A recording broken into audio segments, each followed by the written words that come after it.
സിയുമായിട്ട് ഒരു ചെറിയ വിയോജിപ്പും അവരുടെ പ്രതിഷേധ പ്രകടനങ്ങളൊക്കെ ഉണ്ടായിരുന്നു. ബഹുമാനായിട്ടുള്ള കാസർഗോഡ് DCC പ്രസിഡന്റ് ഇന്ന് എന്നെ വിളിച്ചിട്ടുണ്ടായിരുന്നു. ഞങ്ങൾ സംസാരിച്ചിരുന്നു.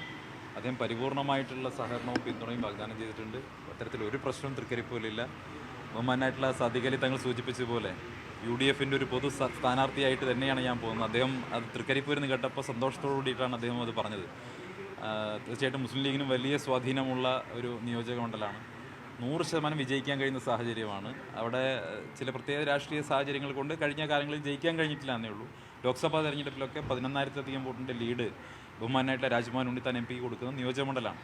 അതുകൊണ്ട് തന്നെ അത് CPMൻ്റെ ഒരു കോട്ടയാണെന്നും പറയുന്നതിൽ ഒരർത്ഥവുമില്ല. പ്രത്യേകിച്ച് ഇപ്പോഴത്തെ രാഷ്ട്രീയ സാഹചര്യങ്ങൾ, തൊട്ടപ്പുറത്ത് കിടക്കുന്ന പയ്യന്നൂരിലെ രക്തസാക്ഷി ഫണ്ട് തട്ടിപ്പ് അടക്കമുള്ള പ്രശ്നങ്ങൾ, തളിപ്പറമ്പിലെ ഫാമിലി സീറ്റ് അടക്കമുള്ള വിവാദങ്ങൾ, ഇതൊക്കെ സ്വാധീനിക്കുന്ന ഒരു നിയോജകമണ്ഡലമാണ് തളിപ്പറമ്പ് എന്ന് പറയുന്നത്, തൃക്കരിപ്പൂർ എന്ന് പറയുന്നത്.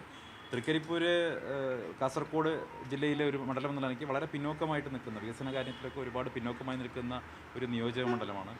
കാസർഗോഡ് ജില്ലയിലെ ജനങ്ങൾക്ക് പൊതുവിൽ അവരഭിമുഖീകരിക്കുന്ന ആരോഗ്യ ചികിത്സാ രംഗത്തെ പ്രശ്നങ്ങളൊക്കെ മംഗലാപുരം വരെ പോകേണ്ടി വരുന്ന സാഹചര്യമൊക്കെ അവിടെയും വലിയ പ്രയാസം ഉണ്ടാക്കുന്നുണ്ട്. അതിനൊക്കെ ഒരു പരിഹാരം കണ്ടെത്തുന്നതിന് വേണ്ടിയുള്ള ഒരു ആത്മാർത്ഥമായിട്ടുള്ള പരിശ്രമം ഞങ്ങളുടെ ഭാഗത്തുനിന്നുണ്ടാവും. പ്രത്യേകിച്ച് UDF അധികാരത്തിൽ വരുമ്പോൾ കാസർഗോഡ് ജില്ലയിൽ തൃക്കരിപ്പൂരിൽ ഒരു വലിയ മാറ്റം ഉണ്ടാക്കാൻ ഞങ്ങൾക്ക് സാധിക്കും.